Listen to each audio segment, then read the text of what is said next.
નમસ્કાર. વેબિનારમાં જોડાનાર દરેકનું સ્વાગત છે. આજે ગિરનારી મંડળનો 569મો વેબિનાર છે. વક્તા છે ખડસુપા અને સુરતના ડૉક્ટર બાબુભાઈ નાકરાણી સાહેબ, જેઓ આપણને આરોગ્યના પગથિયા ભાગ 24 અંતર્ગત ચર્મ વિકાર ભાગ પહેલો એટલે ચામડીના રોગો ઉપર માહિતી આપશે. ડૉક્ટર બાબુભાઈ નાકરાણી સાહેબ. ડૉક્ટર બાબુભાઈ નાકરાણી સાહેબને વિનંતી કે તેઓ પોતાનું વક્તવ્ય હવે શરૂ કરી શકે છે. નમસ્કાર સર. જય ધન્વંતરી.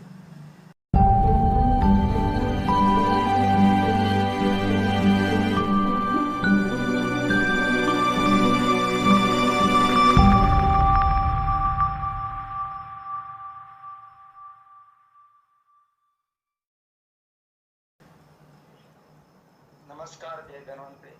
જય ધન્વંતરી બધા મિત્રોને. પહેલા આપણે થોડું ગુરુદેવને ઈશ્વરને પ્રાર્થના કરી લઈએ.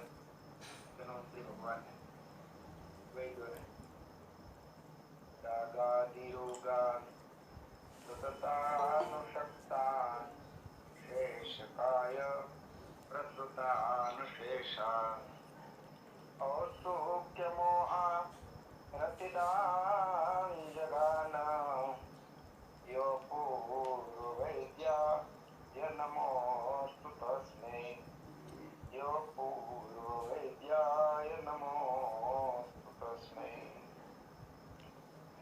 મંગલાચરણમાં પ્રાર્થના કરવાથી એક તો ઋષિઓનો, ગુરુઓનો અને ભગવાનના આશીર્વાદ ઉતરે છે, અને એનાથી મોટી ઘટના એ બને છે કે આપણે નિરહંકારી બનીએ છીએ. પ્રાર્થના એ જ વ્યક્તિ કરી શકે કે જે પોતાને નાનો સમજે છે અથવા અહોભાવમાં ડૂબેલો છે. એટલે ભગવાનને પ્રાર્થના કરવાના દિવસે દિવસે આપણને લક્ષણો ઉત્પન્ન થાય એવી આ તકે આપણે પ્રાર્થના કરી. સાથે સાથે આપણા બધા ગિરનારી મંડળના મિત્તલિયા સાહેબ સાથે જાની સાહેબ, વિનોદ સાહેબ ને ખાટ સાહેબ ને થાનકી સાહેબ, જોશે બધા મિત્રોને પણ હું પ્રણામ કરું છું. નામે અનામે નથી લેવાના, કારણ કે આપ બધા ઋષિ તુલ્ય ખૂબ મોટું કામ કરી રહ્યા છો. આપણે આગળ શિરોરોગ જોયા, ઉધરસ વગેરે એવા રોગો પણ આપણે જોયા. હવે ત્વક રોગ એટલે રક્ત વિકાર. આમ જોઈએ તો રક્ત ના રોગો વિશે નાનામાં નાનો અને સહેલામાં સહેલો છે, અને જો થોડુંક એનો પડદા ખોલી અને જોઈએ તો અઘરામાં અઘરો છે અને મોટામાં મોટો છે. એટલે આપણે યત્કિંચિત સમજવા પ્રયત્ન કરીએ. આજે આ એક જ વેબિનારમાં શક્ય નથી કે આપણે ત્વક ઉપર પૂરી વાતો કરી શકીએ. અંશતઃ ધીમે ધીમે ચાલવા પ્રયત્ન કરીશું. જેટલું સમજીશું એટલું પૂરું સમજવા પ્રયત્ન કરીશું. એટલે પહેલા જ હું આપ બધાની માફી માંગી લઉં કે કદાચ આ ત્વક વિકાર ઉપર થોડા વધારે મારે લેવા પડે વેબિનાર, તે બદલ હું ક્ષમા માંગુ છું.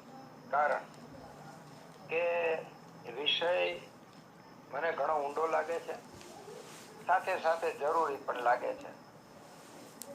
જેવી રીતે કોઈ માણસ ને ઉધરસ ન એવો બન્યો, ક્યારેક તેનો ઉધરસ એમ લાખોમાંથી એકાદી વ્યક્તિ ભાગ્યે જ ક્યારેક એવી મળે તમને કે જેને ચામડીની કોઈ તકલીફ ન હતી.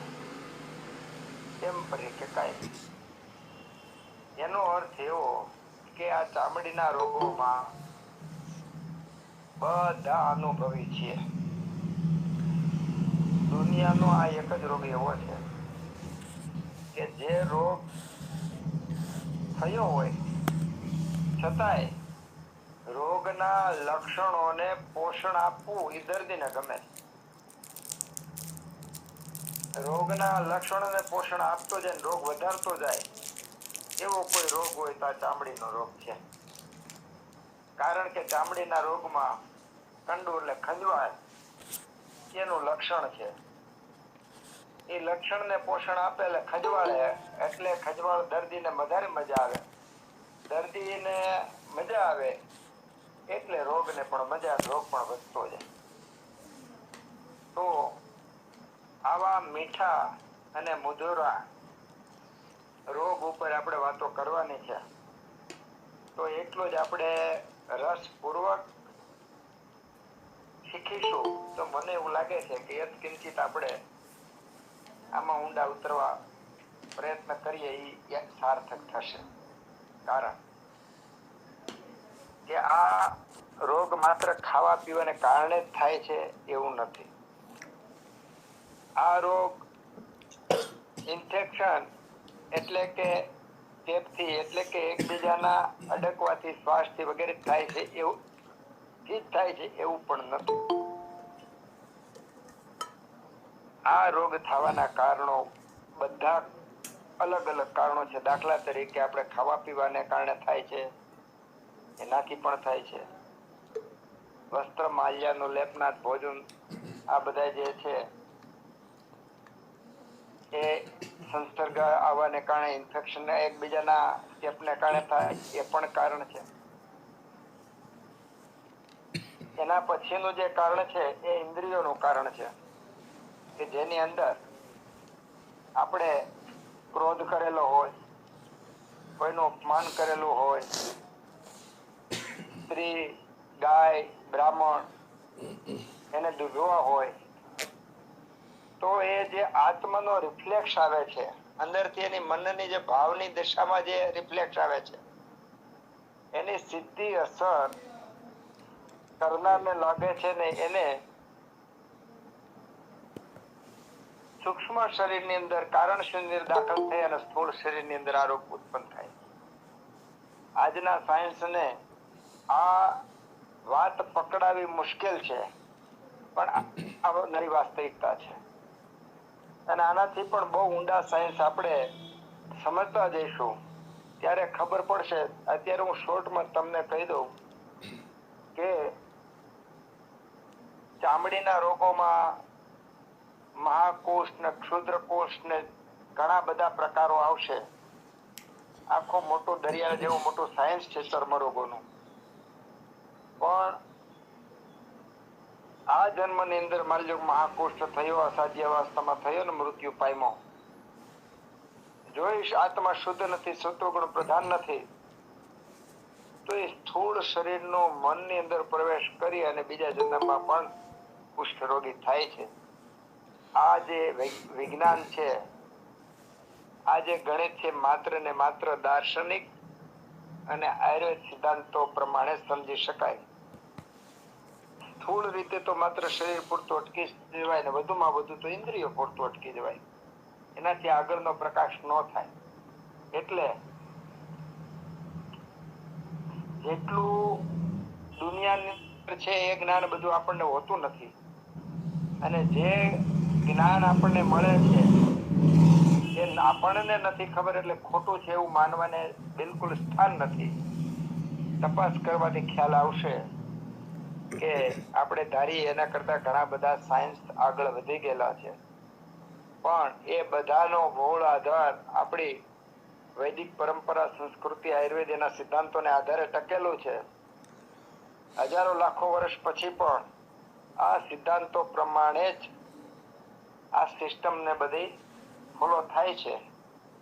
તો એવા જે ચામડીના રોગો, રક્ત વિકારો છે, એના ઘણા બધા પ્રકારોની સાથે સાથે આપણે પેલા જે મુખ્ય અને મહત્વના જે રોગો છે એના ઉપર ચર્ચા કરીશું કે જેના કારણે આપણી ચર્ચા દરમિયાન એક પણ ચામડીનો કે ત્વચાનો રોગ એ પણ એવો નહીં હોય કે જે આપણે આવરી નહીં લીધો હોય, અને એક પણ પ્રયોગ એવો નહીં હોય કે જે પ્રયોગ આપણે ઉપયોગ અથવા એનો વિચાર વિમર્શ ન કર્યો હોય. શક્ય બને તો જેટલા મુદ્દા જેટલી વાતો ડિસ્કસ કરવામાં આવે એની જ સાથે સાથે નોંધ કરવામાં આવે અને આપણી આજુબાજુમાં ઘણા બધા દર્દીઓ આ ચામડીના રોગી છે એનો આપણે અભ્યાસ કરતા રહીએ તો આપણને ખ્યાલ આવશે કે જે આ વેબિનારની અંદર પીરસવામાં આવે છે આ બધા મહાનુભાવો, મને તો ખૂબ આનંદ થાય છે કે વિનોદભાઈ છે, દિનેશ સાહેબ છે, કે પુરોહિત સાહેબ છે, કે જોશી સાહેબ છે, ઝાલા સાહેબ છે, કે આ બધાએ ખૂબ બધી સિરીઝો આપી છે રોગ ઉપર. અને હમણાં સાહેબ તો આખું ઉદર રોગ ઉપર સિરીઝ આપે છે, નાચવાનું મન થઈ જાય, અહોભાવ થઈ જાય. એવું જ વાત આપણે આ ચર્મ વિકાર ઉપર કરવા જઈ રહ્યા છીએ. યાત્રાની મજા, યાત્રાનો આનંદ તો જ આવે કે સહાધ્યાયી સાથે રહેલા બધા એક સાથે એક વિચારવાળા એક કદમ ચાલતા હોય તો. આ વેબિનારનું જે આપણે મટીરિયલ એકઠું કરીએ છીએ વર્ષો સુધી ટકી રહેશે, એનો લાભ સમાજને મળતો રહેશે, એ બહુ મોટી પ્રશંસની વાત આપણી છે.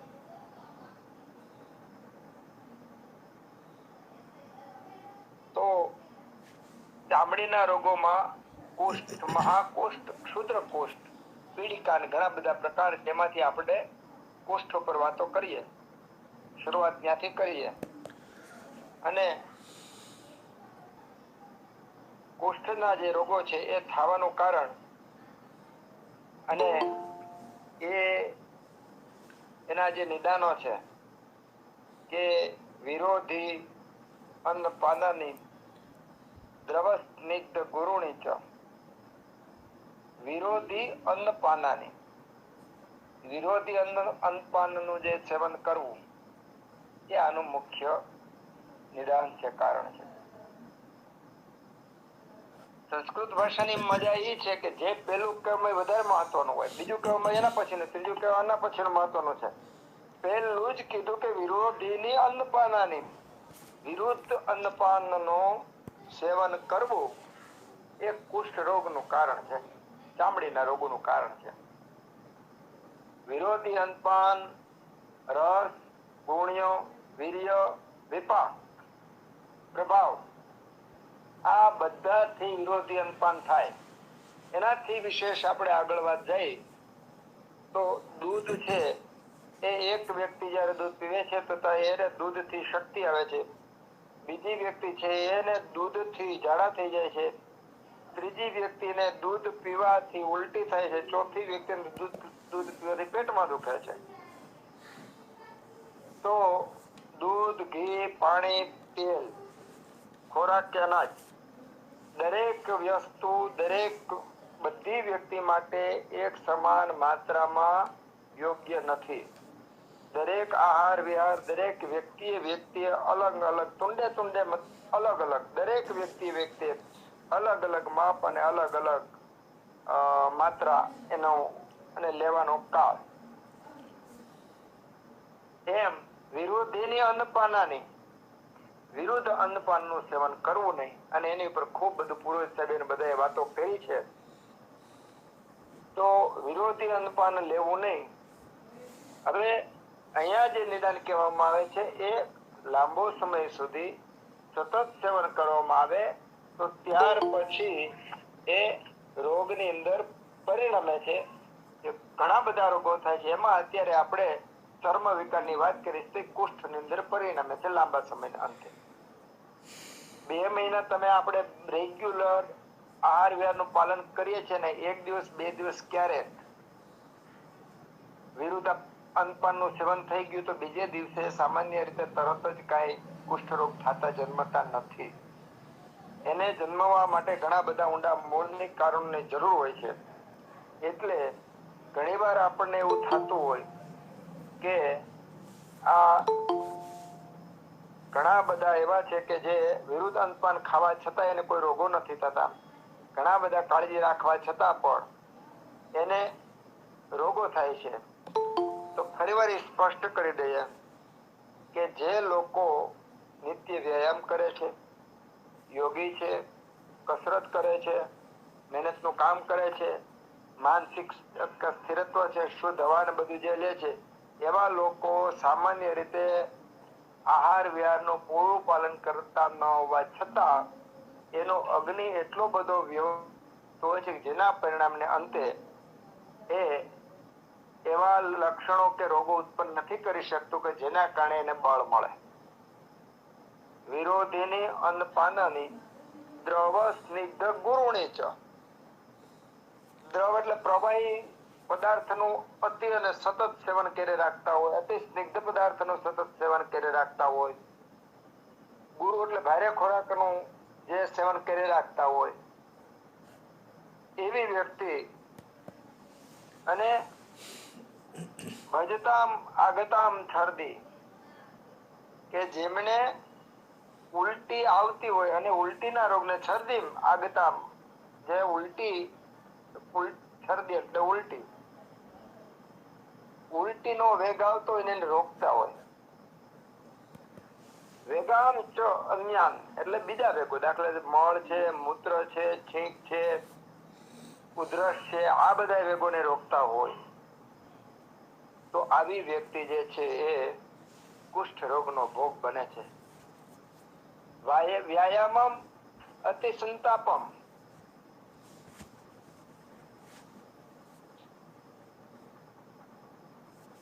અતિ ભુક્ત્વા નિષેવિણામ.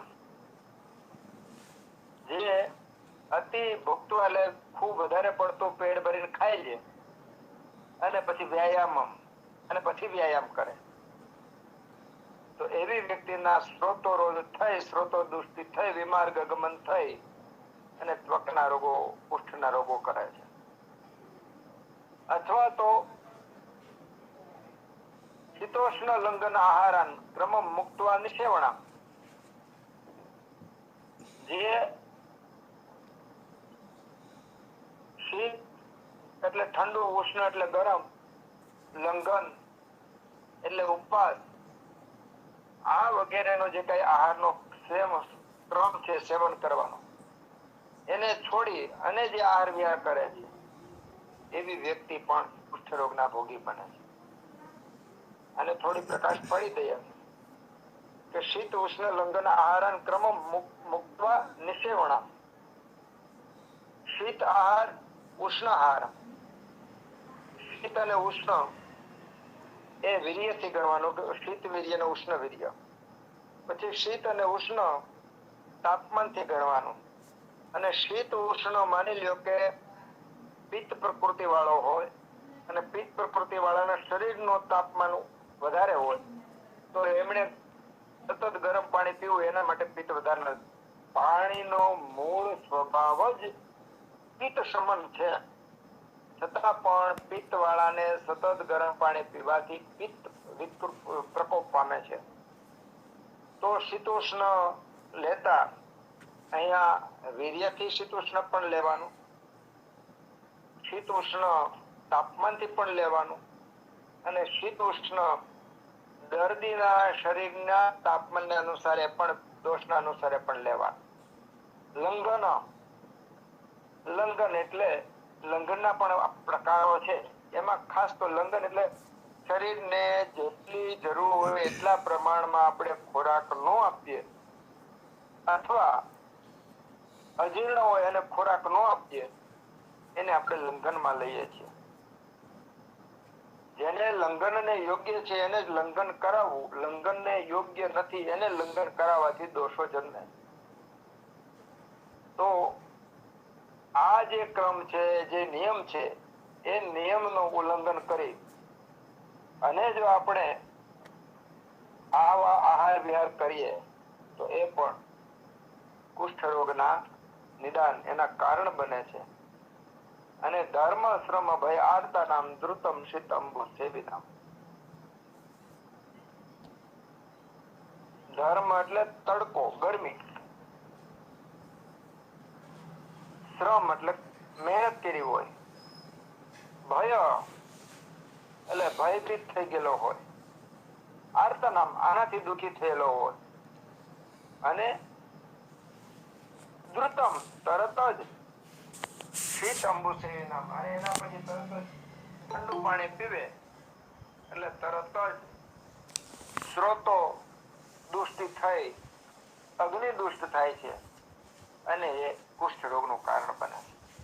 આપણે ગામડામાં બધા રહેવાલા છીએ.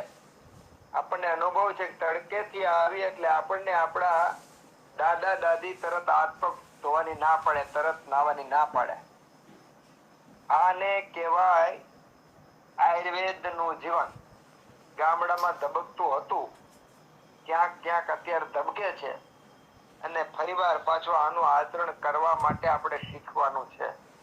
પેલા શીખવું પડતું નહોતું, કારણ કે જીવનમાં વણાયેલું હતું કે ધર્મ શ્રમ ભયાર્થના તડકેથી આવતો હોય, ખૂબ મહેનત કરેલી હોય, ભયભીત થયેલો હોય, આવા કોઈ પણ વ્યક્તિને તરત જ ઠંડુ પાણી આપવાનું નહીં, ઠંડા પાણીથી સ્નાન પણ કરાવવાનું નથી. અજીર્ણ અધ્યક્ષિણામ એવ પંચકર્મ અવતારિણામ. જેમને અજીર્ણ છે, હવે અજીર્ણ નો દર્દી હોય અને જો એને ખવડાવવામાં આવે, તેનું અજીર્ણ વધતું જાય, તો આવી વ્યક્તિને પણ તરત જ આ રોગના મૂળ છે એ બીનમાંથી વિકાસ પામતા જાય અને લાંબા ગાળે મોટો વૃક્ષ થાય. આપણે આગળ ચર્ચા આવશે કે દોષો આપણે આહાર વિહારની પરેજી ન પાડીએ ને એની અસર આપણા શરીર ઉપર થાય, આપણા અગ્નિ પર થાય, ત્યાર પછી આપણી રસાદી ધાતુ પર થાય, આપણા મન ઉપર ઇન્દ્રિય ઉપર થાય, અને આના પર સ્ટેપ બાય સ્ટેપ થતી જાય ત્યારે કેવા લક્ષણો આવે, કઈ રીતનું રોગો ઉત્પન્ન થાય, રોગો ઉત્પન્ન થવાના કારણો, આ ખૂબ ઊંડું ગૂઢ રહસ્યમય વાતો આપણે સ્ટેપ બાય સ્ટેપ લઈશું. પણ અત્યારે તો આપણે આટલી વાત કરીએ કે અજીર્ણ અધ્યક્ષિણામ ચૈવ, અજીર્ણ જેને ભૂખ લાગતી ન હોય છતાં અધ્યક્ષિણામ વારંવાર ખાધે રાખતો હોય,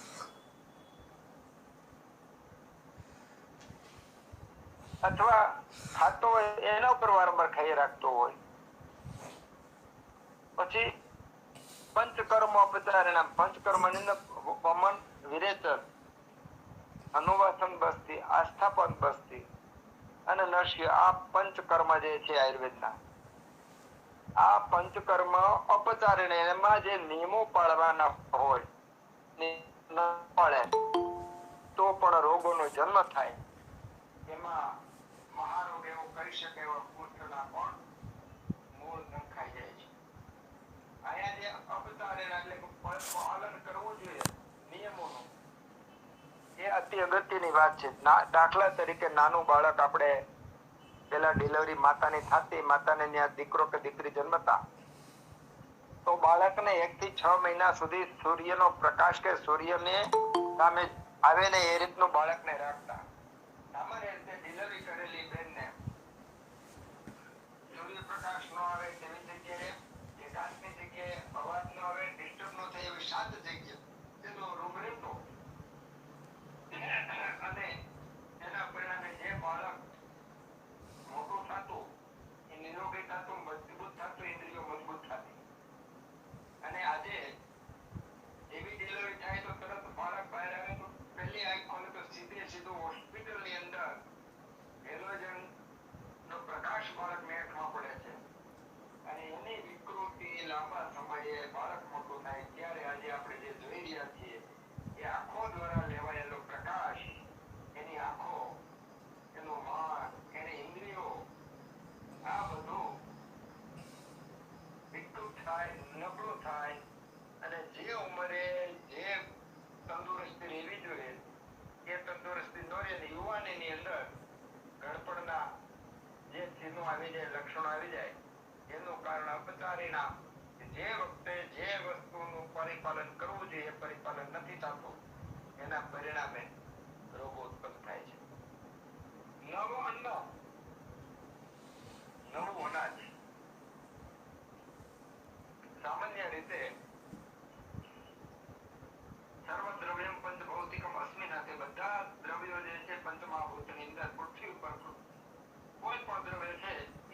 છે એ ઔષધ જ છે, પરંતુ અહીંયા તો નિત્યમ, અહીંયા જે વાત કરવામાં આવી છે એ લાંબો સમય સુધી સતત સેવન કરવાની વાત આવે છે.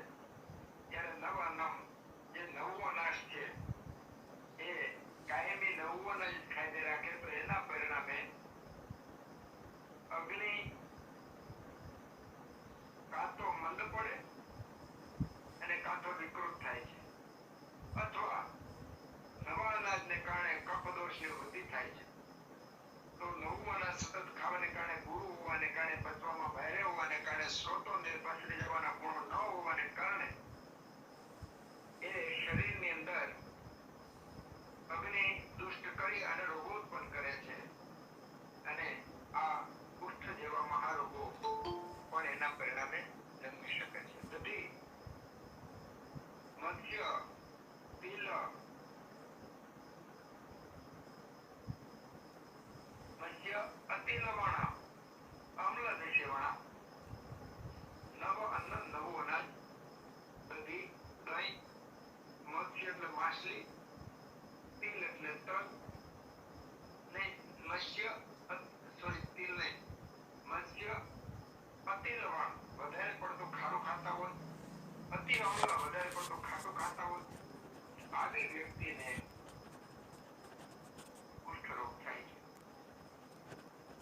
ખરેખર તો એક એક શબ્દ છે આપણને ખૂબ ઊંડા લઈ જાય એવો છે, પણ દરેકે એક વાત કરું એમાંથી એ રીતે પોતાની બુદ્ધિ પ્રમાણે ઊંડો અર્થ કરી અને આગળ આવવાનું.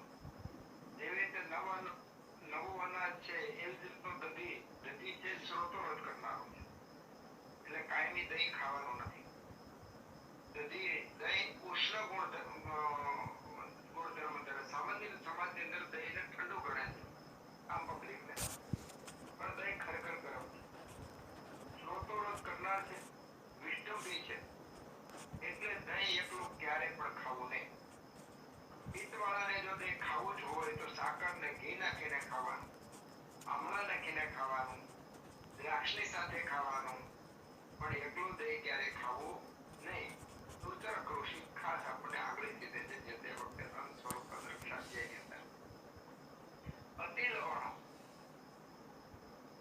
લવણ એટલે ખારો રસ વધારે ખાવો નહીં. ખારો રસ છે એ પણ રક્તનો પ્રકોપ કરે, કફને પીગળાવે અને કુષ્ઠ રોગો ઉત્પન્ન કરે. અતિ અમ્લ, ખાટો રસ પણ વધારે પડતો કાયમી સેવન નહીં કરવાનું, એ પણ કુષ્ઠ રોગોનું નિર્માણ કરે છે.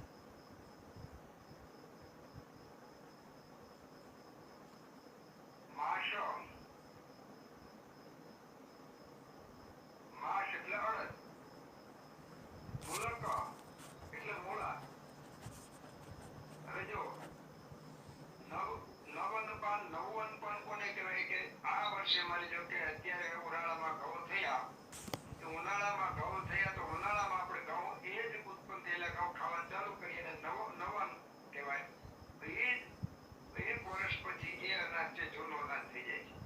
એટલે કાંઈ જૂનું અનાજ ખાવાનું સામાન્ય રીતે. પણ જેનો અગ્નિ ખૂબ સારો છે, જેનો અગ્નિ સારો હોવા છતાં શરીર નબળું છે, જેને પોષણની જરૂર છે, એવી વ્યક્તિ નવું અનાજ ખાય તો અગ્નિને કારણે અનાજ પચી જશે અને અનાજ ભારે હોવાને કારણે એના શરીરની અંદર શક્તિ પણ વધારે આવશે. એટલે અહીંયા થોડી બુદ્ધિથી આવું વિચારવાનું. કારણ કે સામાન્ય રીતે આપણે શાસ્ત્રો વાંચતા હોય ત્યારે અર્થો સીધે આપણે વાંચીને આગળ જતા રહેતા, પણ ઊંડાણપૂર્વક ચિંતન નહીં કરીએ તો આનો ઊંડા રહસ્યો ઘણી વાર ના સમજાય. માસ એટલે કે અડદ, મૂલક એટલે મૂળો. અડદ ખાવા જોઈએ, જરૂર ખાવા જોઈએ. અડદની અંદર શુક્ર ધાતુની વૃદ્ધિ કરનાર તાકાતવાળા ગુણો ભરેલા છે, પણ હંમેશા ને કાયમી ખાવાના નથી. પહેલા આપણે ઘરમાં એવા નિયમ હતા કે ભાઈ આ દિવસે આ ખોરાક જ બને, આ દિવસે આ ખોરાક જ બને, વિભાગ હતા. એના પરિણામે તમામ પ્રકારના મિનરલ્સ ને વિટામિન્સ ને અલગ અલગ જે જીવન જરૂરી તત્વો હતા આપણને મળ્યા રાખતા હતા. એક ધારો ખોરાક નહોતો. દિવસના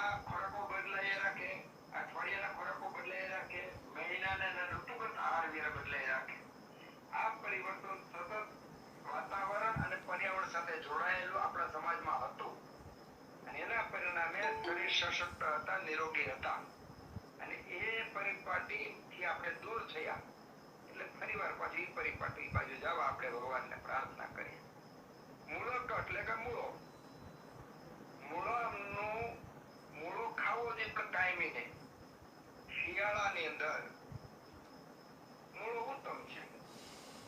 એ જ મૂળો જ્યારે વર્ષાકાળમાં ખાય છે ત્યારે દોષનો પ્રકોપ કરતા થાય છે. એ કહેવત છે કે શિયાળામાં ઋણ કરીને મૂળો ખાવો. પૈસા ન હોય તો વ્યાજે પૈસા લઈને મૂળો ખાવા. અને વર્ષાકાળમાં કોઈ માથે પૈસા છે તો પણ મૂળો નહીં ખાવા. એટલે અહીંયા વિશેષ વિવેકી જોવાનો છે કે મૂળક કાયમી મૂળો ખાવાનો નથી. જે તે ઋતુગત જે તે વ્યક્તિએ ખાવાનો. મૂળક એટલે કે કાયમી મૂળો ખાવાનો નથી. અને પિષ્ટ અન્ન, લોટથી બનેલો ખોરાક જે છે તેમાં જો કે આપણે રોટલી ને એવા બધા જે ખોરાક બનાવીએ છીએ કાયમી, એ સતત એક ધારા ખાવાથી પણ અગ્નિ દુષ્ટ થાય છે અને રોગો થાય છે. ડાયાબિટીસ જેવા, કુષ્ઠ જેવા રોગો જન્મે છે અને એ આપણે જોઈ રહ્યા છીએ. પેલા મકાઈનો, બાજરીનો, ઘઉંનો અલગ અલગ હતો. એક દિવસ કઠોળ હોય એવું વિભાગ ફરી રાખતા હતા. તો આ પરિપાટી ફરીવાર પાછી આપણે લાવવી જરૂરી છે. પિષ્ટ અન્ન,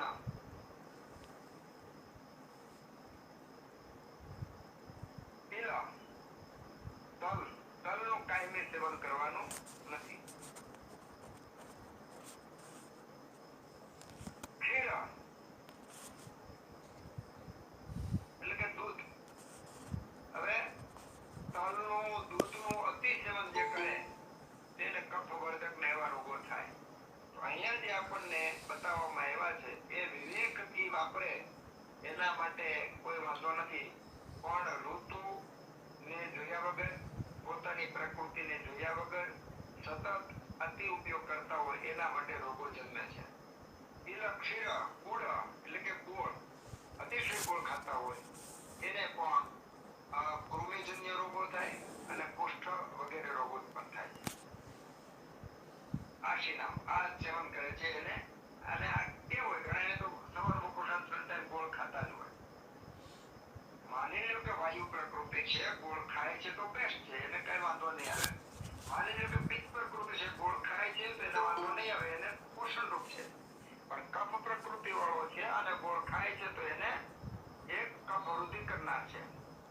હવે નવો ગોળ હોય અને વાયુ પ્રકૃતિ વાળો ખાય તેનો વાયુ તરત નાશ પામે, શાંત થાય.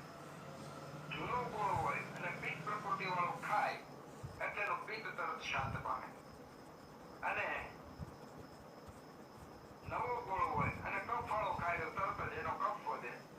જૂનો ગોળ હોય અને કફ વાળો ખાય તો એનો કફ નહીં વધે પણ એનું પાચન મીડિયમ રહેશે. કારણ કે કફ પ્રકૃતિ વાળાએ આ બધાનું સેવન મીડિયમ કરવાનું હોય, સતત કરવાનું હોતું નથી. વ્યાયામ, મૈથુન જે કાર્યરત હોય એ લોકોની અંદર રસ રક્તાદી ધાતુઓ ખેડ થાય. ખેડ થવાને કારણે વાયુ વધે. વાયુ વધવાને કારણે અગ્નિને બધું દુષ્ટ બને અને પરિણામે શ્રોતરોગ વગેરે ખૂબ બધી સંપ્રાપ્તિ થઈ અને રોગો ઉત્પન્ન કરે. એમાંનું આ મહારોગ જેને કહી શકે એવા કુષ્ઠ રોગનું નિદાન બને. વ્યવહારમ ચ અપી અજીર્ણે અન્ય નિદ્રામ ચ ભજતામ દેવા. અજીર્ણે અન્ય, ભૂખ લાગી ન હોય, પાચન થતું ન હોય અને ખોરાક ખાય અથવા ખાધેલો ખોરાક બચ્યો ન હોય અને ખોરાક ખાય તો એવી વ્યક્તિ જે છે એ અગ્નિ દુષ્ટ થાય, અગ્નિ મંદ થાય અને આ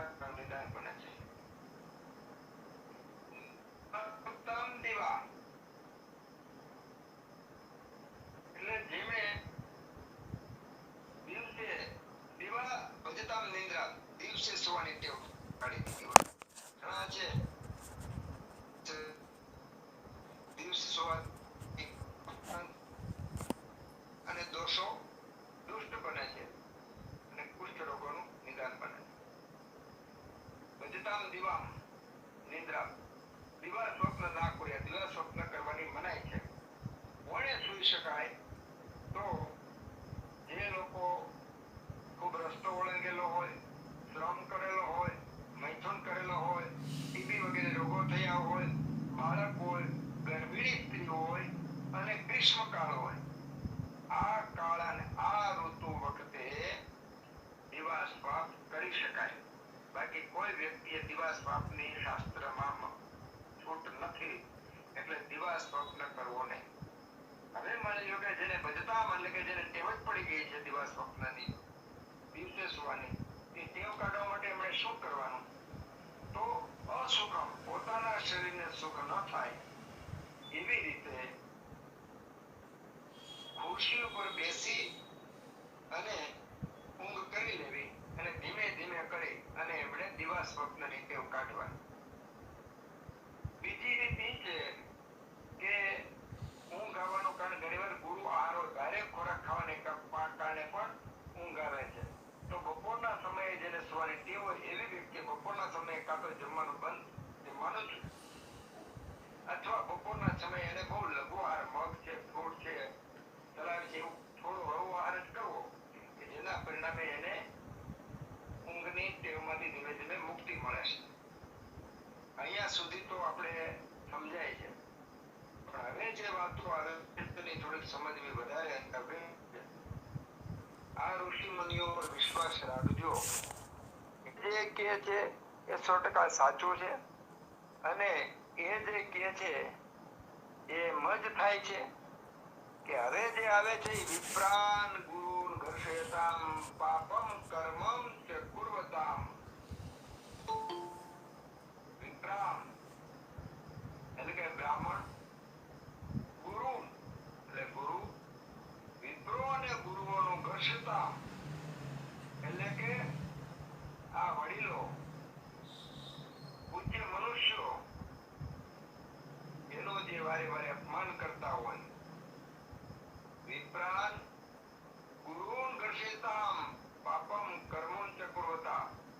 વિપ્ર એટલે બ્રાહ્મણ, બ્રહ્મે તરતી જે સતત બ્રહ્મની અંદર વિચરણ કરે છે એને બ્રાહ્મણ કીધો, એને વિપ્ર કીધો. તો આવી જે વ્યક્તિ હોય એની અંદર જે ચાર જાત પડી એને સામાન્ય રીતે આપણે અહીંયા બંધન કરતા નહીં ગણીએ. પણ બ્રહ્મે તરતી જે હંમેશા સત્વગુણ છે, જે હંમેશા ને માટે પરોપકાર નો જ ભાવ રાખે છે, રાષ્ટ્ર માટે, સમાજ માટે જે ના થવા તૈયાર છે, સતત અહર્નિશ હોમ હવન, શાસ્ત્રોનું અધ્યયન, વૈદિક પરંપરાનો પ્રસાર અને પ્રચાર એની અંદર જે જીવન વિતાવે છે એને આપણે વિપ્ર કહી શકાય. ગુરુ એટલે કે જે ગુરુ એટલે જે અતિ વિદ્વાન હોય એ જ ગુરુ હોય એવું નથી, પણ જે પોતાની પાસે આવેલા એને કરુણાસભર પોતાને યત કિંચિત જે પણ જ્ઞાન છે એ કરુણાસભર જ્ઞાન આપે છે, વાત્સલ્ય સભર જ્ઞાન આપે છે, હંમેશા કરુણા જ કરે છે, એવા જે ગુરુ છે એવી વ્યક્તિને કોઈ વ્યક્તિ ઓળખતી નથી, એની કદર નથી કરતી, અને એનું સતત ઘર્ષયાતામ એનું વાક જ કાઢે રાખે, એનું અપમાન કરી રાખે. તો આવી વ્યક્તિ જે છે એ પાપમ કર્મમ ચ કુર્વતામ, આવા લોકો આ પાપના ભાગીદાર થાય છે. અને વાતાદયો ત્રયો દુષ્ટ રક્તમ માસમ મૂર્છ, અને આવા વ્યક્તિઓ જે છે એ પાપના ભાગીદાર બની અને વાયુ, પિત્ત અને કફ એ ત્રણ દોષો છે એના દુષ્ટ થાય છે. ત્વક એટલે ત્વક એટલે કે ચામડી, રક્તમ રક્ત ધાતુ, માંસમ માંસ ધાતુ, અંબુ એટલે આપણે એને લસિકા કહી શકાય, દુષ્યંતી આ બધા સાથે સાત દૂષિત થાય છે.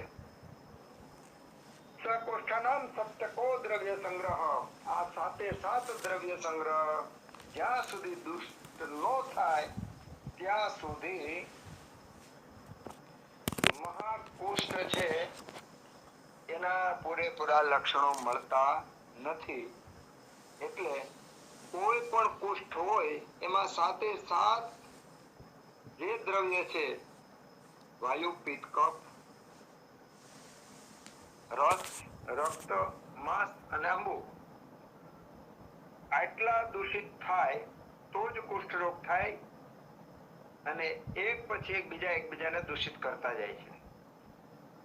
અહીંયા આપણે જે નિદાનનો શ્લોક જોયો એની અંદર શરૂઆતમાં આપણે ખાવા પીવાનો જોયું, એટલે આહાર જોયો, પછી વિહાર જોયો કે ક્યારે નાવું ને એવું બધું જોયું.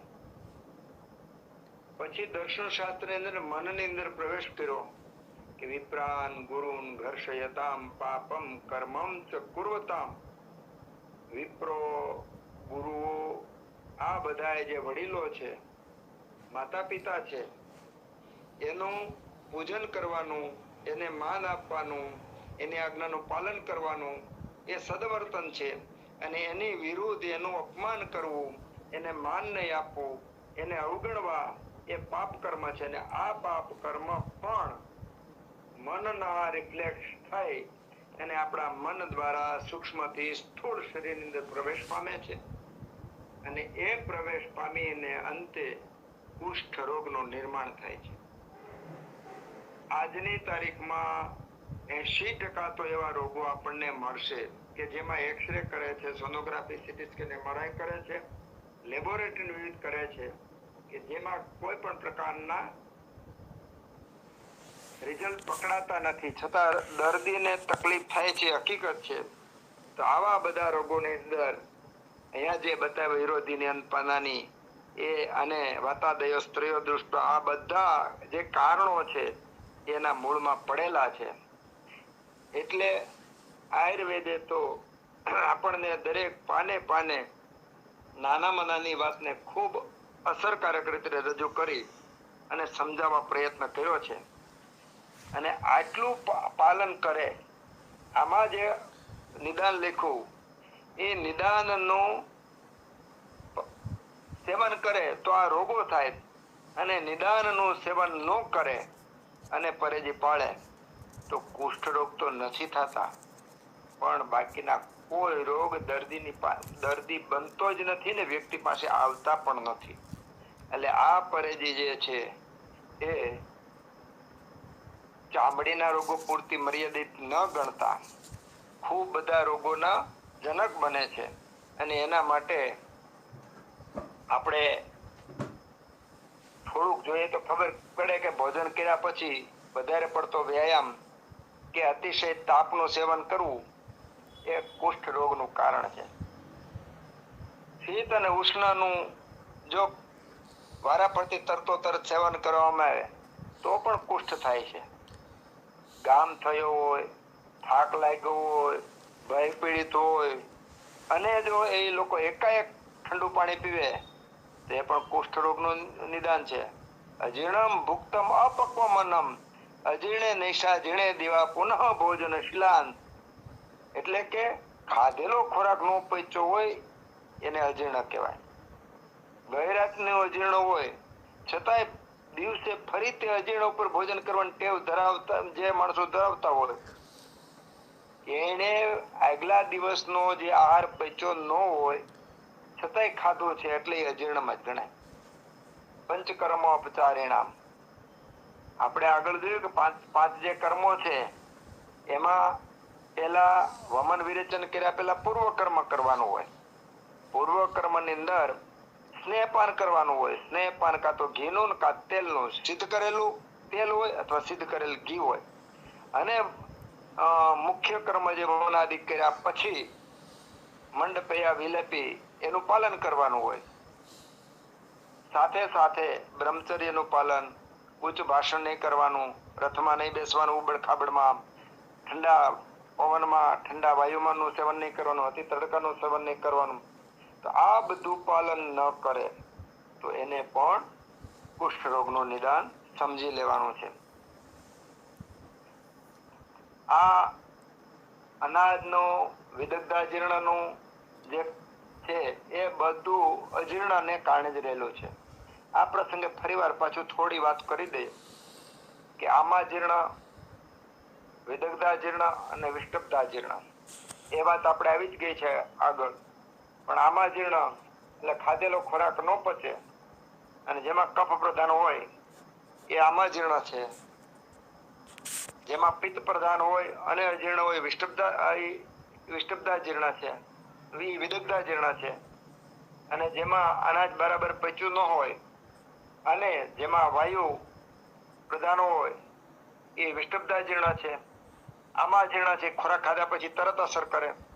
વિદગ્ધાજીર્ણ છે એ પાચન વખતે થાય અને વિષ્ટબ્ધાજીર્ણ છે એ પચ્યા પછી થાય. આ બધા જે કુષ્ઠના હેતુ છે એનો કાયમી જો આ વસ્તુનો અભ્યાસ રાખે, નિત્ય સેવન કરે તો તેઓને આ કુષ્ઠનું કારણ બને. પણ ક્યારેક જ સેવન કરે તો કુષ્ઠનું કારણ બનતું નથી. આમાં ત્વક રક્તમ લસિકા ત્વક માંસમ દુષ્યમ દોષાસ્ત્રયો મલા વિસર્પાણામ સમુત્પતો વિજ્ઞેયા સપ્ત ધાત્વ. હવે આ કુષ્ઠની સાથે સાથે વિસર્પ એટલે જલ્દી ફેલાવો વાળો રોગ. એમાં પણ સાથે સાત આ 3 ધાતુ ને 4 દુષ્યો એમાંય મળેલા છે. પણ આ જયારે વિસર્પની અંદર સાથે જે ધાતુ છે એની ઉત્પત્તિનું કારણ સામાન્ય રીતે જાણવા મળતું નથી. કારણ કુષ્ઠ રોગ છે એ તો ધીમે ધીમે વધતો રોગ છે લાંબા ગાળે. અને ખૂબ બધા મિથ્યા આહાર વિહારનું પાલન કરે પછી બહાર આવે છે. જયારે વિસર્પ રોગ હોય ને એ તો વિસરણશીલ તરત ફેલાઈ જવાનો સ્વભાવ છે. એટલે વિસર્પ વાતાદિભિ એ વાયુ વગેરે દોષથી એકાક દોષથી પણ થાય છે. કોઈ પણ રોગમાં વાયુ પિત્ત કફ તો ભળેલા હોય છે પણ પ્રમાણમાં ઓછા હોય છે. જ્યારે કુષ્ઠની અંદર તો વાયુ પિત્ત કફ બધા હોય છે, ભલે હિંદ મધ્યમાં હોય પણ પ્રબળ હોય છે. સાથે 7 દોષ એટલે કે 3 દોષ અને 4 દુષ્યો. આપણે એટલું જોયું કે કુષ્ઠ રોગ શા માટે થાય છે. ખાવા પીવા, સુવા, બેસવા, ઉઠવા એનાથી એક પગલું આગળ આપણે એવી વાત કરી. વિપ્રાન ગુરુ કર્ષયતા એટલે વિપ્રો, ગુરુ, વડીલો, માતા પિતા એનું માન સન્માન જાળવવું એ પણ એક કારણ છે કે એનું વારંવાર અપમાન કરવામાં આવે તો પણ કુષ્ઠ રોગ થાય. એના પછી તતઃ કુષ્ઠાની જાયન્તે સપ્ત ચ એકાદશેવ ચ ન ચ એકદોષજમ કિંચિત કુષ્ઠમ સમુપલભ્યતે. સામાન્ય રીતે મહાકુષ્ઠ 7 છે.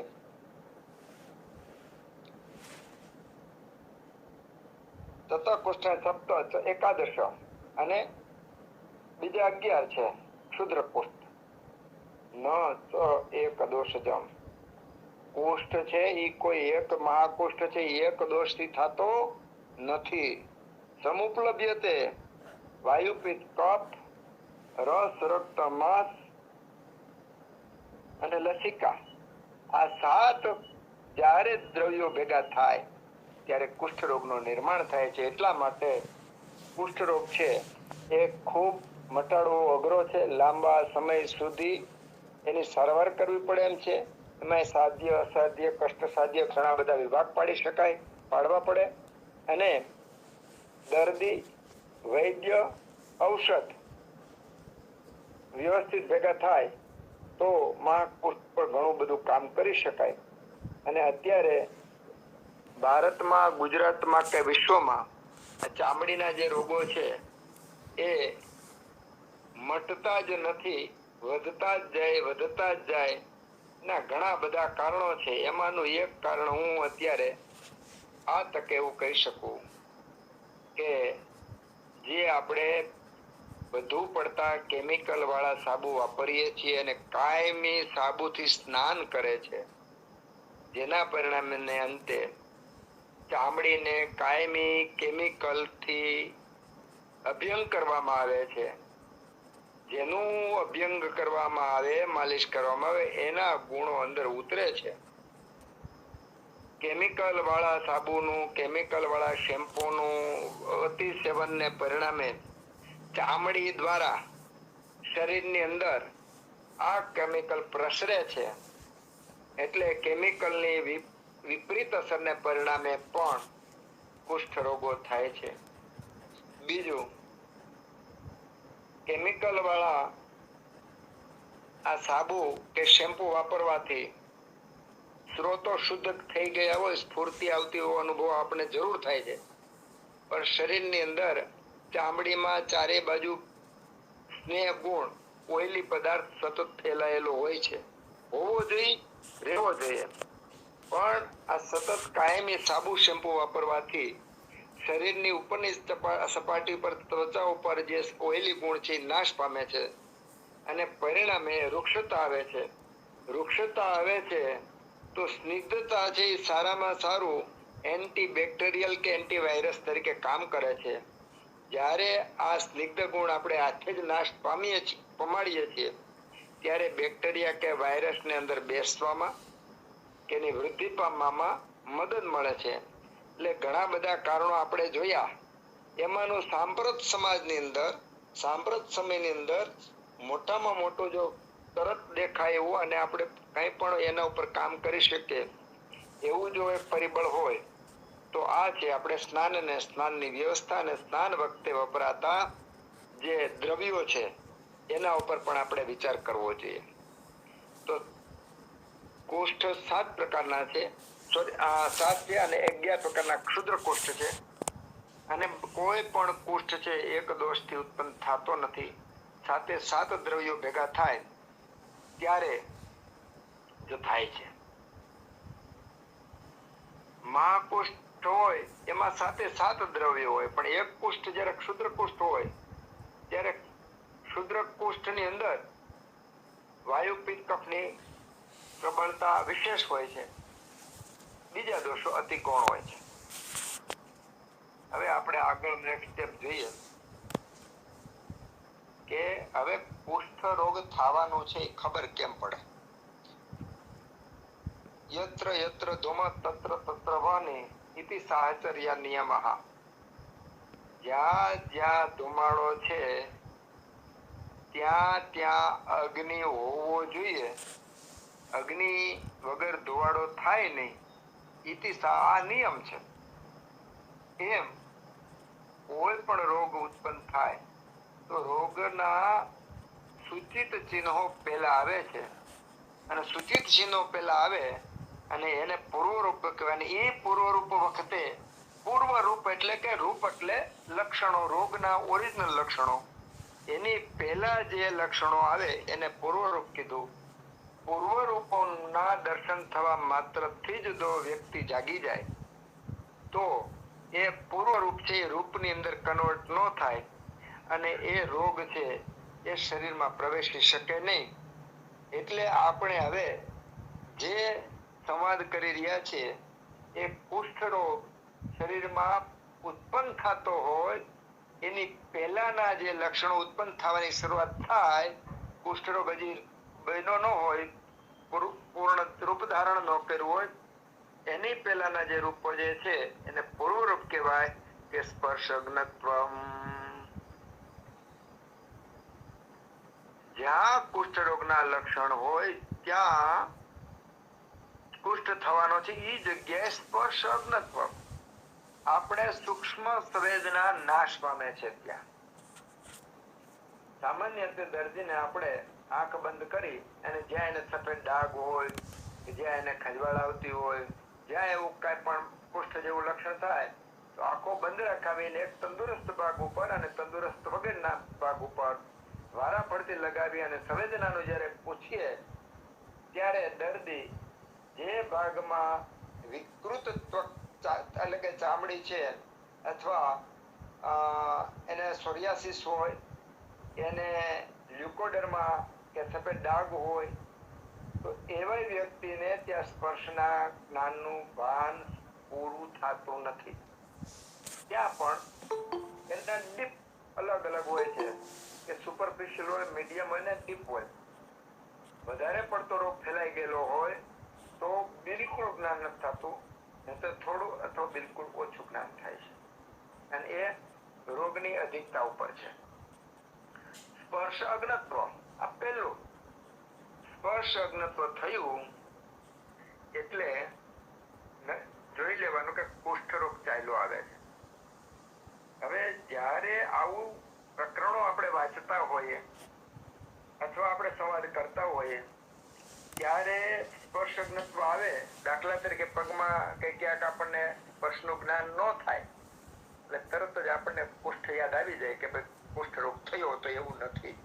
ઘણા બધા રોગો છે એમાં કે જેમાં સ્પર્શ અજ્ઞત્વ થાય છે. દાખલા તરીકે ડાયાબિટીસ, મધુમેહ. મધુમેહની અંદર પણ મધુમેહના ઉપદ્રવ રૂપ સ્પર્શ અજ્ઞત્વ થાય છે. એના ડાયાબિટીસનો દર્દી પગમાં ચંપલ પહેર્યું હોવા છતાં પણ એને ચંપલ પહેર્યાનું ભાન રહેતું નથી. મારું જે એક દર્દી લગભગ એને 8 મહિના પહેલાનું ને વર્ષ જેવું ગયા ઉનાળામાં પગમાં ચંપલ એને પહેરેલું ભાન જ ન રહ્યું. ચંપલ પહેર્યા વગર જ એ ડામર રોડ પર ચાલ્યા તો 2-3 દિવસ પછી જે પગ છે એના ફોલ્લા લગભગ 2 ઇંચના અંદર લિક્વિડ પ્રવાહી ભરાઈ ગયેલા મળ્યા. તો આવા જે થવાનું કારણ સ્પર્શ અજ્ઞત્વ, એનું મૂળ કારણ મધુમેહ, ડાયાબિટીસ.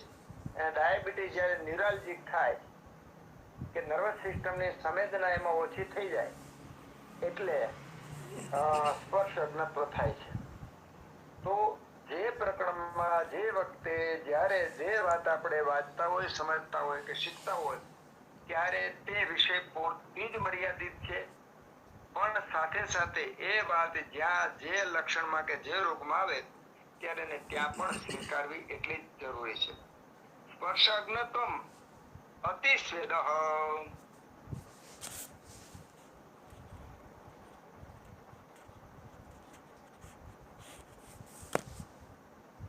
નવા અતિસ્વેદો નવા. અતિશય પરસેવો થાય અથવા બિલકુલ ન થાય. હવે અતિસ્વેદો નવા એ બે, સર્વાંગ એકાંગ. સર્વાંગ એટલે આખા શરીરની અંદર પરસેવો થવો, અતિ થવો, અથવા ન થવો બિલકુલ. ઘણા બધા દર્દીઓ ગમે એટલું દોડે, કામ કરે, મહેનત કરે તો બિલકુલ પરસેવો જ ન થતો. હવે પરસેવો ન થવો એ સામાન્ય રીતે સ્રોતો રોધનું લક્ષણ છે, સ્રોતો દુષ્ટિનું લક્ષણ છે.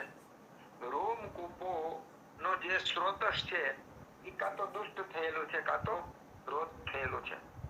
તો વૈદ્યએ ત્યાં બહુ બુદ્ધિથી કામ કરવાનું છે કે લંઘનાદિ કર્મો કરી, અગ્નિને પ્રાકૃત કરી, વાયુનું અનુલોમન કરી અને લંઘન, અભ્યંગ, સ્વેદન જે જ્યાં જરૂર હોય તે કરી અને સ્વેદ પરસેવો ચાલુ થઈ જાય એટલે દર્દીને વૈદ્ય પૂરેપૂરા રોગમાંથી મુક્ત કરવા સક્ષમ છે. સ્પર્શ અજ્ઞત્વમ અતિસ્વેદો. હવે અતિસ્વેદો એટલે બે રીતે. ઘણાને હાથ પગના તળિયામાં જ ખાલી ખૂબ પરસેવો વળતો હોય, બીજે ન વળતો હોય. ઘણાને શરીરના ઉપરના ભાગમાં પરસેવો વળતો હોય, ઘણાને શરીરના નીચેના ભાગમાં જ પરસેવો વળતો હોય, ઘણાને આખા શરીરમાં ખૂબ પરસેવો વળતો હોય, ઘણાને બિલકુલ પરસેવો ન વળતો હોય. આ જ રીતના આવી જ રીતે અંગમાં ઘણાને અડધા અંગમાં પરસેવો વળે, અડધા અંગમાં ન વળતો હોય. ઘણાને જે ભાગમાં કુષ્ઠ રોગના ચિહ્નો છે એટલામાં જ પરસેવો ન વળતો, બીજે વળતો હોય. ઘણાને જે ભાગમાં કુષ્ઠના મંડલ કે ચામઠા જે હોય એમાં જ પરસેવો તો શરીરમાં ન વળતો અથવા શરીરમાં ન વળતો હોય ને એમાં વળતો હોય. વૈવર્ણ્યમ, ચામડીની જે કુદરતી રંગ છે એ રંગ વિવર્ણ બની જાય છે, બીજો કલર આવી જાય છે. કોઠાનામ લોમ હર્ષશ્ચ. કોઠાનામ એટલે શરીરની અંદર ચકામા પડી જાય, શરીરની અંદર ગાંઠા પડી જાય એવું કહી શકાય. લોમ હર્ષશ્ચ એટલે કે લોમ એટલે વાળ, વાળ ઉપસી જાય. કંડુ ખજવાળ આવે. તોદહ જાણે કે સોય ભૂકાતી હોય એવી પીડા થાય. શ્રમઃ ક્લમઃ કામ ન કર્યું હોય તો પણ શરીરમાં ખૂબ થાક લાગે. વ્રણાનામ અધિકમ શુલમ જે જગ્યાએ વ્રણ થયેલું હોય ત્યાં ખૂબ દુખાવો થતો હોય. શીઘ્ર ઉત્પત્તિ અને વ્રણની ઉત્પત્તિ એકદમ શીઘ્ર થઈ જાય. ચિર સ્થિતિ અને લાંબો સમય સુધી આ રોગ ચાલુ રહે. તત્કાળ ઉત્પન્ન થાય પણ જલ્દી મટે નહીં એવો રોગ થાય. સુપ્તત્વ અંગે શરીરની અંદર ખાલી ચડી જાય, જણજણાટી થાય, ટિંગલિંગ સેન્સેશન કહી શકાય એને. સુપ્તત્વમ અંગે દાહશ્ચ બળતરા થાય.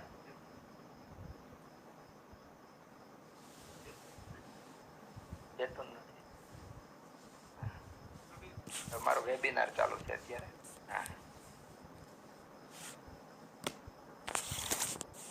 સુપ્તત્વમ અંગે એટલે અંગ છે એ ખાલી ચડવા માંડે એમાં. દાહશ્ચ બળતરા થાય. હવે આ બળતરા સર્વાંગ પણ થાય, એકાંગ પણ થાય, અર્ધાંગ પણ થાય.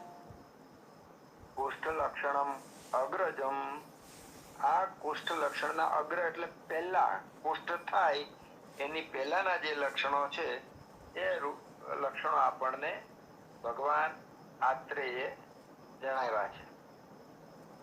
ફરીવાર પાછું જોઈ લઈએ. સ્પર્શ અગ્નત્વમ અતિસ્વેદો નવા વૈવર્ણ્યમ ઉન્નતિ કોઠાનામ લોમ હર્ષશ્ચ કંડુસ્તોદહ શ્રમક્લમઃ વ્રણાનામ અધિકમ શુલમ શીઘ્રોત્પત્તિ ચિર સ્થિતિ સુપ્તત્વમ અંગે દાહશ્ચ કુષ્ઠ લક્ષણમ અગ્રજમ આ કુષ્ઠના પૂર્વ રૂપો છે. આમ આપણે કુષ્ઠ થવાના કારણો, કુષ્ઠની સંખ્યા અને એના પૂર્વ રૂપો એની આપણે મારી દ્રષ્ટિએ બહુ થોડા શબ્દોમાં વાતો કરી.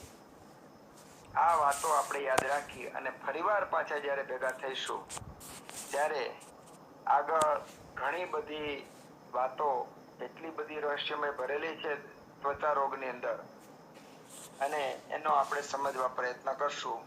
અને ભગવાન ધન્વંતરીને આપણે પ્રાર્થના કરીએ કે આપણને આ વિહાર સદાચારનું પાલન કરવાની સદબુદ્ધિ આપે અને વૈદિક સંસ્કૃતિ પ્રમાણે જીવન જીવવાની યોગ્યતા આપે અને યોગ્ય વાતાવરણ આપે અને આપણે નિરોગી રહીએ, બીજાને નિરોગી રાખવા માટે યત્કિંચિત મદદ કરીએ, પ્રયત્ન કરીએ એવી પ્રાર્થના. જય ધન્વંતરી. જય ધન્વંતરી. ખૂબ ખૂબ આભાર ડૉક્ટર બાબુભાઈ નાકરાણી સાહેબનો, જેમણે આજે ચામડીના રોગો પૈકી કુષ્ઠ વિશે વિસ્તૃત માહિતી આપી. કુષ્ઠના પ્રકારો, કુષ્ઠ થવાના કારણો વિશે વિશેષ માહિતી આપી છે. તો ખૂબ ખૂબ આભાર. હવે ખાંટ સાહેબને વિનંતી કે તેઓ 2 શબ્દો કહે. ખાંટ સાહેબ. નમસ્કાર નાકરાણી સાહેબ. હા, નમસ્તે. નમસ્તે સાહેબ. જાજા દિવસે મળ્યા હો તમારા સમાચાર. આ વેબિનારમાં અવાજ સાંભળવાનો. તબિયત પાણી મજામાં? બસ આપણા બધાના આશીર્વાદ છે. ના ના, આ ઉપરનો ઓમ નાદનો પ્રભાવ છે. સાચી વાત છે.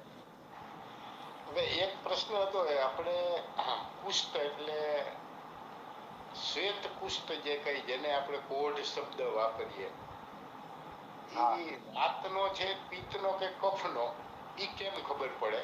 અને ટૂંકમાં એ ત્રણેયનો હોય, એક્ઝામ્પલ વાતનો છે એવું નક્કી થાય તો એની ટૂંકી સારવાર માટે થોડી 2 શબ્દો કહેવા આપને વિનંતી છે.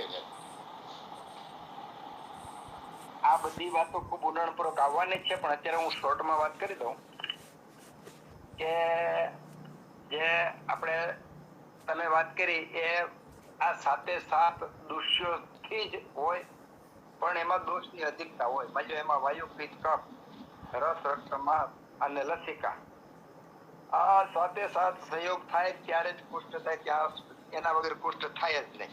પણ વાયુ પ્રધાન હોઈ શકે, પિત્ત પ્રધાન હોઈ શકે, કફ પ્રધાન હોઈ શકે. વાયુ પ્રધાનમાં સોય ભોકાવા જેવી વેદના થાય, પિત્તમાં બળતરા થાય અને કફમાં ગૌરવતા આવે. સોય ભોકાવા જેવી વિવર્ણતાની સાથે વૃક્ષતા આવે એટલે વાયુ ગુણ પ્રધાન છે. બળતરા સાથેનો અથવા ફોલ્લા સાથેનો અથવા કાંઈ પણ લાગે તો એને અસર થાય, અથવા લાલાશ પડતું હોય, કાંઈ સ્પર્શ અસહત્વ અને અડે તોય બળતરા થાય, સહન ન કરી શકે એવું હોય તો પિત્ત પ્રધાન છે. અને ગૌરવતા એ ભાગમાં ભારે પણ લાગતું હોય તો કફ પ્રધાન છે. સામાન્ય રીતે આપણે આ રીતે એને જુદા પાડી શકીએ. વાહ વાહ, સરસ. અને સારવારની અંદર પણ આગળ એમ જ આવશે કે જે દોષ બળવાનો હોય એની પહેલા ચિકિત્સા કરવી અને પછી મૂળ રોગની ચિકિત્સા કરવી. બરાબર, સરસ. જય હિન્દ. બરાબર. હવે એક કે શ્વેત કુષ્ઠની શરૂઆત છે એ ઘણા માણસોને જુદી જુદી હોય છે, કે આંગળાના ટેરવાથી હોય છે, પછી પિંડીના આગલા હાડકામાંથી હોય છે, હોઠ ઉપરથી હોય છે. તો એવા કયા અંગમાં શરૂઆત થઈ હોય કે જે અસાધ્ય થઈ હોય એમ ટૂંકમાં, પછી આપણે ભવિષ્યમાં ડિટેલમાં જોશું એમ. બહુ સરસ વાત કરી. દોષો વિમાર્ગ ગમન જ્યારે કરે ત્યારે જે અવયવની અંદર જ્યાં ઇમ્બેલેન્સ દોષોનો વાયુ, પિત્ત, કફનો ઇમ્બેલેન્સ હોય અથવા જે નબળો હોય ત્યાં રોગ જામે, રોગ જઈને રોકાય. આખા શરીરમાં ફરે પણ ગોતે મારે ક્યાં રહેવું, તો એને અનુકૂળ વાતાવરણ જ્યાં હોય, જ્યાં એનું પોષણ મળતું હોય, જ્યાં રોગને વધવાનું બધી રીતે અનુકૂળ હોય ત્યાં જઈ અને એ રોગ સ્થાન પામે. આ નિયમ છે કોઈ પણ રોગ. પછી ઘૂંટણનો દુખો હોય તો એ ભલે લ્યુકોડર્માનો હોય, કોઈ પણ હોય, મૂળ વાત. બીજું સામાન્ય રીતે વાયુને કારણે હોય તો એ સાંધા ઉપર ને ત્યાં વિશેષ કરીને પેલા થશે. જો આંગળીના સાંધા ને એમાં વિશેષ કરી થશે. માંસગત રક્તના માંસગત હોય તો એ જ્યાં માંસ ધાતુ વધારે હોય ત્યાં પેલા થશે. એટલે જે અવયવમાં દોષ વધારે હોય, દાખલે વાયુના ગુણ પ્રધાન સફેદ દાગ છે તો વાયુનું જે સ્થાન છે અને એ સ્થાન જો વિકૃત થયેલું હોય એ બહાર ન દેખાય પણ અંદર વિકૃત થયેલું હોય તો ત્યાં જઈને એ દોષ ત્યાં સ્થાન પામે ને ત્યાં એ રોગ વધે. ઓકે, ખૂબ ખૂબ આભાર સાહેબ. Thank you. સરસ સરસ. હવે વણપરિયા સાહેબ બે શબ્દો કહેશે. વણપરિયા સાહેબ, ડૉક્ટર વણપરિયા સાહેબ. હાજી સાહેબ, હું થોડોક બીજી ખુરશીમાં બેઠો હતો. સાહેબ, ખાસ તો નાગરાણી સાહેબને તો હું ઋષિ મુનિ કહું, અને એમને ખૂબ અભિનંદન કે એણે જે શાસ્ત્રીય રીતે જે સમજવાની આપણને વાત કરી એ માટે નાગરાણી સાહેબનો પુનઃ આભાર માનીએ છીએ. ને ખાસ કરીને મને વનવાસી ને જંગલનું મારું કામ એટલે જીવન એમાં ગુજરું છે. તો એના જે ખાસ કરીને જે ડાંગના જંગલની જ વાત કરું કે ત્યાં ચોમાસામાં અત્યંત પ્રમાણમાં ચામડીના રોગ થાય. અને એનું કારણ એ જાણવા મળ્યું કે ચોમાસામાં અનેક પ્રકારની વનસ્પતિ, ફળો, મૂળ, કંદ ઘણું બધું થાય. અને એ લોકોને તો શું છે કે આપણે કે ખાવું કે નહીં ખાવું, એને દાખલા કે વાંસળી છે એ ગરમ છે તો વાંસળીનું શાક ખાતું હોય, કે પછી એ રીતે લીમડા છે, એવી રીતે કંદ વર્ગ છે, કેટલાક હવામાં કંદ થાય છે એ ખાય છે. તો એ મારે એ જાણવું હતું કે આ અનેકવિધ ખોરાકો ખાવાથી કેવી રીતે થતું હશે ચર્મરોગ. અને બીજું એક એ હતું કે હમણાં એક નાનપરાના કોઈ બેન આવેલા તો એના હાથમાં ચીરા પડી જતા હતા. એટલે કે સાહેબે જે કીધું કે સર્વાંગમાંથી ગરમી નીકળવાની જગ્યાએ હાથની અંદરથી ગરમી નીકળે એટલે કે પરસેવો થાય ને પછી એમાં વાઢિયા પડી જાય. એટલે મેં એમને કીધું કે ભાઈ તમે આપણે ગંધકાદી મલમ લગાડો અને ન હોય તો 50 ગ્રામ ગંધક લઈને એમાં વેસલીન કે ઘી નાખીને જરાક ચપાતી આમ ફેરવજો એટલે મલમ બની જશે તો એને વધારે હાથ પાડવા માંડે. પછી મેં કરંજનું તેલ અને લીમડાના તેલથી મટાડી દીધું.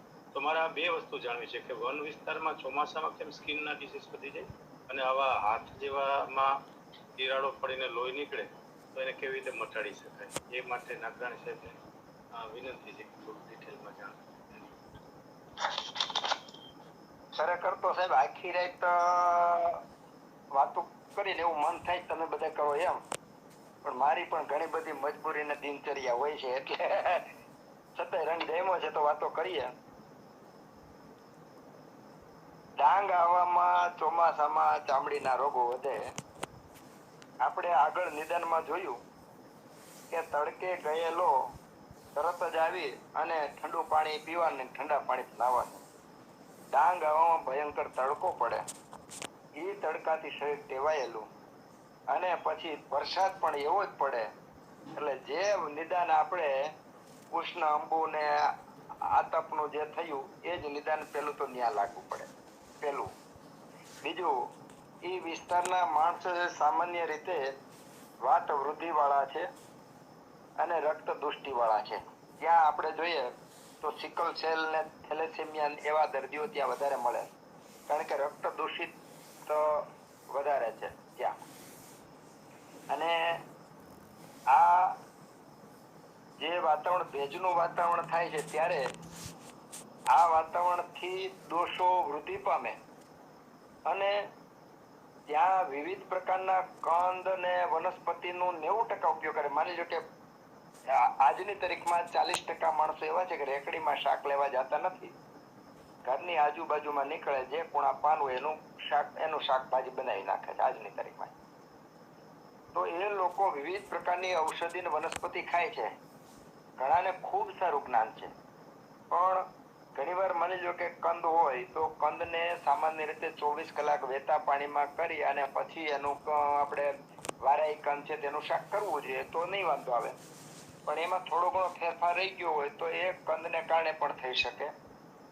તો એનો આહાર 10 થી 20% જ ભાગ ભજવે આ ટૂંકમાં ચામડીના રોગ ઉત્પન્ન કરવા માટે.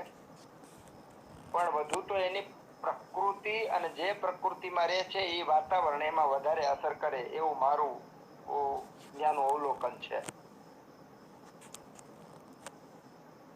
બરાબર છે સર. અને હાથ ફાટી જાય ને એમાં કેટલાક બહેનોને ખાસ કરીને તો હાથ ફાટી જાય ચર્મ હા રોગમાં. સોરી, આ મેં એક જ જવાબ દીધો, બીજો આપે. હા સોરી, હા બીજો પ્રશ્ન શું હતો સાહેબ? કે કેટલીક બહેનોને હાથની અંદર તેજા ગરમી હોવાથી હાથની અંદર ચામડી જાડી થઈ જાય, ફાટી જાય લોહી. તો ને એને કપડામાં કામ કરવાનું થાય, રસોડામાં કામ કરવાનું થાય, વાસણ ધોવાનું, તો એને એવો રોગ મળતો નથી. એવા ઘણા કિસ્સાઓ મારી પાસે. હવે એનો છે ને સાહેબ, એનો બે રીતે મારે ઉત્તર આપવો પડશે. એક તો આપણે ડાંગ આવાને લઈને કરીએ તો એ લોકો સામાન્ય રીતે વાયુ વૃદ્ધિ વાળા હોય અને રક્તપિત્ત પ્રકોપ વાળા હોય. એ લોકો તો ઘી ખાતા જ નહીં, કોઈના ઘરમાં જ ઘી ન હોય તો એ કદાચ વેજીટેબલ કે તેલ લઈ આવે, પેલા ઘરમાં ઘી ન હોય કોઈને, તેલ પણ બહુ ઓછું જ ખાય એટલે સ્નિગ્ધ ગુણ જ એના શરીરમાં ઓછો છે. ખોરાક પણ સ્નિગ્ધ એવો છે નહીં. રાગી ને એવા બધા લઘુ ધ્યાનનો જ ખાય છે.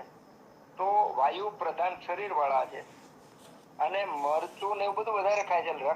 પિત્ત પ્રકોપ વાળા છે, રક્ત ને પિત્ત ને પ્રકોપ કરાવનારા ખોરાક છે. એના પરિણામે એને ખાલી પગના ચીરા પડે એવું જ ન હોય, સાથે સાથે શરીરની અંદર ખંજવાળ આવતી હોય, ચામડીના રોગો હોય, પેટમાં બળતરા થતી હોય, એસિડિટી થતી હોય, લોહીના ટકા ઓછા હોય, એને આવા બધા રોગો સામાન્ય હોય છે. પણ એ લોકોના જનીન્સની અંદર એટલી ક્ષમતા પડેલી છે કે 5 ગ્રામ HB હોય ને તો આનંદથી બધાને આયુર્વેદ કામ કરતો હોય. એ એની જનીન્સની તાકાત છે. જ્યારે આપણેમાં 5 ગ્રામ હોય તો આપણે હોસ્પિટલના ખાટલા સિવાય બેઠા ન થઈ કે આ એક વાત થઈ.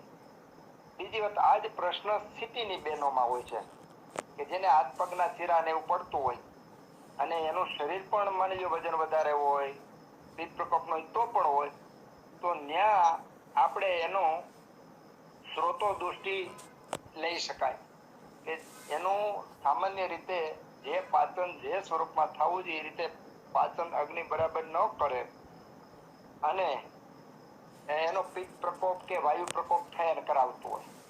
હવે આવા દર્દીમાં માની લો કે રિઝલ્ટ જોતું હોય તો એ દર્દીને તમારે વણપ્રિયા સાહેબ 10 દર્દી લેવાના, 10 દર્દીને દરરોજ 50 ગ્રામ ગાયનું ઘી અથવા જો શતાવરી ઘૃત કે પંચતિક્ત ઘૃત બનાવી જાતે બનાવવાનું, કંપની નહીં લેવાનું, પંચતિક્ત ઘૃત બનાવીને દરરોજનું 50 ગ્રામ ઘી પીવે એટલે વધુમાં વધુ 20 દિવસમાં એના હાથ પગના ચીરા ફાટતા બંધ થઈ જાય, લોહી નીકળતા બંધ થઈ જાય.